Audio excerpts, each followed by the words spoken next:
నమస్తే. ఈరోజు వార్త బాగా వైరల్ అవుతుంది. ఏంటంటే బీజేపీతో టీడీపీ పొత్తులు మానుకుంది అనే ఒక వార్త అయితే వినిపిస్తుంది. సో దీన్ని వివరించడానికి మనతో పాటు సీనియర్ జర్నలిస్ట్ జయదేవ్ గారు ఉన్నారు. ఆయన అడిగి తెలుసుకుందాం. నమస్తే సార్. నమస్తే. సార్, ఇప్పుడు ఈ టీడీపీ బీజేపీ పొత్తులు ఆగినాయి, టీడీపీ మానుకుంది అని చెప్పేసి ఒక వార్త అయితే వస్తుంది. అంటే అది నిజం అనుకోవచ్చా? అంటే మొదటి నుంచి కూడా టీడీపీ బీజేపీతో వెళ్ళాలనుకోలేదని నాకు తెలిసిన అభిప్రాయం. అంటే నాకు తెలిసిన కొంతమంది మిత్రులు ఇచ్చిన విశ్లేషణ ప్రకారం టీడీపీ జనసేనతో కలిస్తే ఖచ్చితంగా ప్రభుత్వాన్ని ఫామ్ చేస్తుంది. అదే టీడీపీ బీజేపీతో కూడా కలుపుకుపోతే వచ్చే పర్సంటేజ్ కన్నా కొంత తగ్గుతుంది అని ఇప్పుడు కాదు, ఆల్మోస్ట్ ఆల్ చంద్రబాబు నాయుడు గారు అరెస్ట్కు ఒక 2-3 నెలల ముందు ఈ విధమైన సమాచారం ఉండేది. అంటే టీడీపీ వాళ్ళు పర్సనల్గా బాగా డెప్త్గా వెళ్ళి చేయించుకున్న సర్వేలో భాగం ఇది.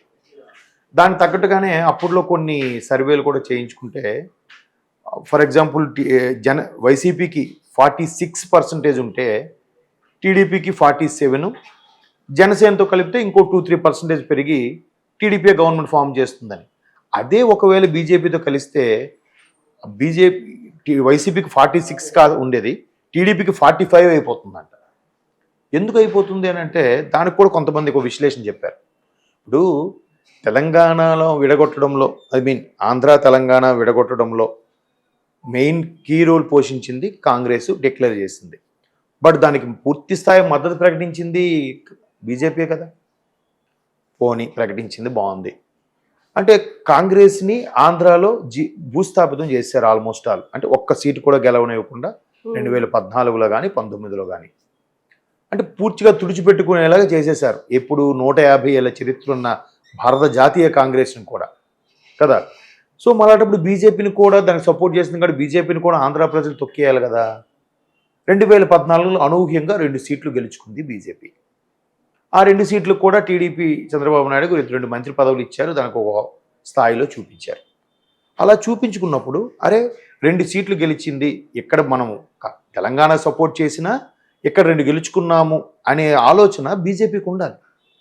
సరే ఇక్కడ మెల్లగా సౌత్లో పాగా వేసి పెంచుకుందామన్న ఆలోచనతో అప్పుడు చంద్రబాబు గారు ఏదైతే స్పెషల్ ప్యాకేజ్ గురించి కానీ స్పెషల్ స్టేటస్ గురించి ఫైట్ చేశారో, ఆ ఫైట్ చేసినప్పుడు ఆయనకు 100% అడిగితే ఒక 20% ఇవ్వండి, ఓ 40% ఇవ్వండి. అట్లా లేకుండా ఊరికే చంద్రబాబు గారు ఆర్గ్యూ చేసి బయటకు వచ్చేసే అంతలాగా బిహేవ్ చేశారు. వాళ్ళు ఏమీ ఇవ్వకుండా అసలు విడదీసింది కాంగ్రెస్ కదా, మాకేంటి లాభం అన్నట్టుగా మాట్లాడారు. అవునా? అప్పుడే కదా టీడీపీ ఎన్డీఏ కోట నుంచి బయటకు వచ్చేసింది. అప్పుడున్న కేంద్ర మంత్రులు సుజనా చౌదరి లాంటి వ్యక్తులు కూడా రాజీనామా చేసి కూడా బయటకు వచ్చారుగా కదా. ఇన్ని జరిగినాక బీజేపీ 2019లో వైసీపీ వచ్చిన తర్వాత అడగందే అమ్మైనా పెట్టదు, వైసీపీ వాళ్ళు అడగలేదు. మరి ఇప్పుడు అప్పుడైనా వీళ్ళు ఏదైనా చూసారా? ఇప్పుడు అప్పుడైనా వైసీపీతో కలిసి మనం కూడా సౌత్లో పాగా వేద్దామని చెప్పి ఏవైనా ఆంధ్రాకి ఫేవర్గా స్పెషల్ ప్యాకేజ్లో స్పెషల్ స్టేటస్లో ఇవ్వచ్చు కదా, ఇవ్వలేదు కదా. ఇవన్నీ గుర్తుపెట్టుకుంటారు కదా. సో అలాంటప్పుడు బీజేపీకి ఎవరు ప్రయారిటీ ఇస్తారు? ఎవరు కాబట్టే బీజేపీతో కలిసి పోటీ చేస్తే టీడీపీకి కొంత మైనస్ అవుతుంది. కాకపోతే ఎన్డీఏలో పాత మిత్రులు మళ్ళీ కలవాలనుకుంటున్నారు. ఎందుకు కలవాలనుకుంటున్నారంటే ఫర్దర్గా మళ్ళీ ఈ ఎలక్షన్స్లో టీడీపీ గవర్నమెంట్ ఫామ్ చేస్తే ఆంధ్రాకి రావాల్సిన తాయిలాలు కానీ, బడ్జెట్లో కేటాయింపులు కానీ, లేదంటే స్పెషల్ ప్యాకేజీలు కానీ, పోలవరం లాంటి ప్రాజెక్టులు కానీ, రైల్వే జోన్లు లాంటివి కూడా ఫుల్ఫిల్ అవ్వాలంటే కొంత మంచిగా ఉండాలి, మంచిగా ఉండి వెళ్ళిపోతే బెటర్ అని అలాగా నాంచుతుంది టీడీపీ. అది క్లియర్. లేకపోతే ఇంత డ్రాగ్ చేయరు. ఇప్పుడు టీడీపీ జనసేన అనేది సెప్టెంబర్ 9న ఆయన అరెస్ట్ చేయన మరుక్షణం ఈయన ములాఖత్కి వెళ్తే వెంటనే బయటకు వచ్చి పవన్ కళ్యాణ్ గారు స్టేట్మెంట్ ఇచ్చారు, కలిసి పోటీ చేస్తున్నామని.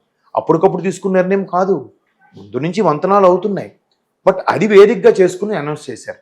మరి అప్పటికి చంద్రబాబు గారు రిలీజ్ అయిపోయిన తర్వాతనే బీజేపీతో కలుస్తాం చేయొచ్చు కదా, ఎందుకు చేయట్లేదు? చేస్తే ఇదే మైనస్ అవుద్ది కాబట్టి చేయట్లేదు. అయితే ఇప్పుడు వీళ్ళు వెళ్ళి ఒప్పందం ఏంటంటే, మేము ఖచ్చితంగా మీరు సర్వే చేయించుకోండి, గవర్నమెంట్ మాది వస్తుంది, గవర్నమెంట్ వచ్చిన తర్వాత అప్పుడు మీకు సపోర్ట్ ఇస్తాం. ఇక్కడ లోక్సభలో బల నిరూపణకు సంబంధించి కానీ కొన్ని చట్టాలు చేసేటప్పుడు కానీ అన్ని పార్టీల మద్దతు అవసరం కాబట్టి అప్పుడు ఇస్తామని చెప్తారు. ఎలాగో ఎన్డీఏలో ఒకప్పుడు కూటమే కాబట్టి 30 ఏళ్ళ నుంచి ఎన్డీఏలతో పరిచయాలు ఉన్నాయి కాబట్టి టీడీపీ ఆ విధంగా మంత్రాలు జరుపుతుంది తప్ప బీజేపీ కూడా కలుపుకోదు. గెలిచిన తర్వాత బయట నుంచి మద్దతు ఇస్తుంది బీజేపీ, లేదా ఇండివిజువల్గా పోటీ చేసుకుంటారు. ఆ విషయం తెలుసు. కాకపోతే దీన్ని మరికొంతమంది ఎలా ప్రచారం చేస్తున్నారంటే లేదు టీడీపీ గెలవదు వైసీపీ గెలుస్తుంది కాబట్టి మళ్ళీ వాళ్ళకి 2 రకాల రిపోర్ట్లు వచ్చాయి, డైలమాలో ఉన్నారు, ఇటు వైసీపీతో వెళ్ళాలా అటు టీడీపీతో వెళ్ళాలా అని అందుకే సంశయించి ఆగిపోయారని. ఆగిపోయిన మాట వాస్తవమే, కానీ ఇప్పుడు ప్రజెంట్ సిచ్యువేషన్ పరిస్థితి ప్రకారం ఆగిపోలేదు. ఇంతకుముందు కూడా వాళ్ళు ఎందుకు ఆగిపోయారంటే చంద్రబాబు గారు అరెస్ట్ చేయని విషయంలో దేశవ్యాప్తంగా పార్టీలకు అతీతంగా అందరు రాజకీయ నాయకులు స్పందించారు, బీజేపీ స్పందించలేదు. ఎందుకు?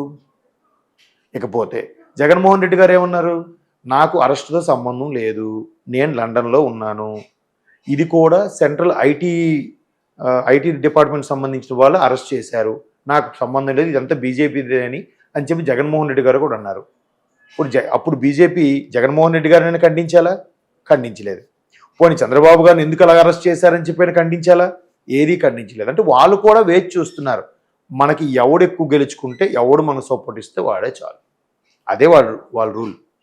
దానికి తోడు మోడీ గారు 400 పై సీట్లు మాకు ఈసారి వస్తాయని చెప్తున్నారు. అలా చెప్పాలంటే ఆ పరువు దక్కించుకోవాలంటే ఇట్లాంటి మిత్రులందరూ కూడా కలుపుకుంటే ఈ కూటమి అంతా కలిస్తే కదా 400 వస్తాయి. లేదంటే బీజేపీకి అంత సీన్ ఎక్కడుంది? 300 350 వస్తే ఓకే, బాగా నక్కతోక తొక్కితే, లేకపోతే 400 ఇంపాసిబుల్ కదా. సో అందుకు మనకి ఎవడు గెలుస్తాడా వాడితోనే.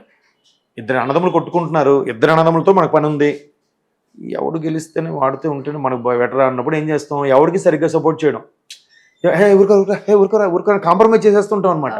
మరి నువ్వు చేసిన తప్పు ఈడిదే రైట్ అని చెప్పరు. ఆ ఇద్దరితో నీకు పని ఉంది, కాంట్రాక్టర్ లాగా. ఒకడు ఇసుక ఇస్తాడు, ఒకడు చిప్స్ ఇస్తాడు. ఇద్దరు లేకపోతే ఇక కాంట్రాక్టర్ పని అవుతుంది కాబట్టి ఇద్దరికి సమన్యాయంగా చెప్తుంటాడు, ఏం కాదబ్బా అవుతుంటే ఊరుకో అబ్బా కాంప్రమైజ్ చేస్తూ ఉంటాడు. సేమ్ బీజేపీ ఇప్పుడు అదే చేస్తుంది. వీళ్ళకి ఆల్రెడీ టీడీపీ వస్తుందని తెలిసినా కూడా టీడీపీ ఎలాగ కలవడానికి ఛాన్స్ ఇవ్వదు. ఇస్తే టీడీపీకి ఇంకా మైనస్. ఎందుకు 2019లో కూడా 60 సీట్ల వరకు జనసేన విడిగా పోటీ చేయడం వల్ల ఓడిపోయింది టీడీపీ, 60 సీట్ల వరకు కూడా. దానికి బెస్ట్ ఎగ్జాంపుల్ ఒక విశ్లేషకుడు కూడా చెప్పాడు. ఇప్పుడు నగిరి ఉంది రోజా గారికి నియోజకవర్గం, రోజా గారి నియోజకవర్గంలో రోజా గారికి వచ్చినవి 58,000 ఓట్లు, టీడీపీకి ఎన్ని వచ్చాయి? 57,000 వచ్చాయి. జనసేన అక్కడ లోకల్గా ఎవరో ఒకరు వాళ్ళకి సపోర్ట్ చేస్తూ అన్నింటిలో పోటీ చేయక అక్కడ పోటీ చేసింది. ఎందుకు? Almost all Rayalaseema Chittoor border దగ్గర కాబట్టి వాళ్ళకి పోటీ చేస్తే వాళ్ళకు ఒక 3,000 వచ్చాయి. ఒకవేళ జనసేన వీళ్ళకే పోటీ చేస్తుంటే, వీళ్ళకే సపోర్ట్ ఇచ్చుంటే 57,000 ప్లస్ 3,000 అంతే 60,000. అప్పుడు టీడీపీ అయ్యేదిగా. అప్పుడు 58,000తో రోజా గారు ఎమ్మెల్యే అయ్యేవారు కాదుగా. సో అట్లాంటి 60 స్థానాలు పోయిందంట టీడీపీ, కేవలం 1,000 నుంచి 1,500 నుంచి 3,000 మధ్యలో ఓట్లు తేడాతో కదా. సో అందుకు టీడీపీ జనసేన ఈసారి ఎన్ని విమర్శలు వచ్చినా మీ ఇద్దరం ఖచ్చితంగా కలిసి పోటీ చేసి గవర్నమెంట్ ఫామ్ చేయాలి. కాదు కూడదు, రెబల్స్ ఉన్నారు, లేదంటే కొంతమంది అసంతృప్తులు ఉన్నారంటే ఎన్నికలు అయ్యాక చూసుకుందాం. వాళ్ళకి నామినేటెడ్ పోస్టో, ఎమ్మెల్సీలో, రాజ్యసభ ఇంకేదో ఇస్తారు. అందుకు ఈసారి టీడీపీ జనసేన ఎన్ని విమర్శలు చేసినా బీసీ ముఖ్యమంత్రిగా ప్రకటించండి, లేదంటే బీసీలకి ఇన్ని ఇస్తామని చెప్పండి, జనసేనకి సగం ఇవ్వాలి, ఇట్లా కొంతమంది మేధావులు లేఖలు రాసినా ఏమీ రెస్పాండ్ అవ్వకుండా ఉన్నారు. పవన్ కళ్యాణ్ గారు కూడా అదే చెప్పారుగా, చంద్రబాబు నాయుడు గారిని ముఖ్యమంత్రిగా పెట్టుకుంటాం, ఆయన అనుభవంలో మాకు చేయాలని ఉంది అని కూడా చెప్పాడు. క్లియర్. ఇంకా మళ్ళీ లేఖలు రాయడం ఉద్దేశం ఏంటి? విడగొట్టాలనే కదా, పరోక్షంగా వైసీపీని గెలిపించాలనే కదా. కాబట్టి అందుకు బీజేపీ ఆచితూచి అడుగులేస్తుంది, ఎవడొస్తే వాళ్ళకే కావాలి.